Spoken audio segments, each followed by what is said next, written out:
Heto nga't narito ako sa bahay ni ate para maningil.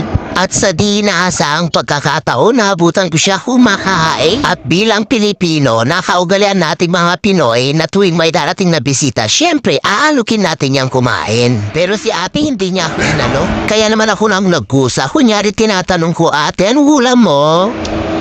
Pero mukhang gutom na gutom si ate, hindi sumasagot.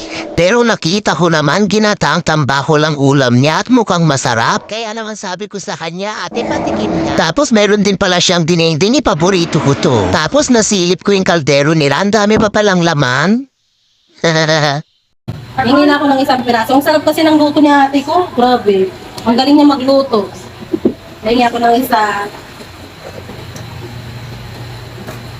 Masarap talaga magluto si ate kahit na anong putahe. Ang sarap na pagkaluto niya. Pero man titikman natin. Bigyan natin ng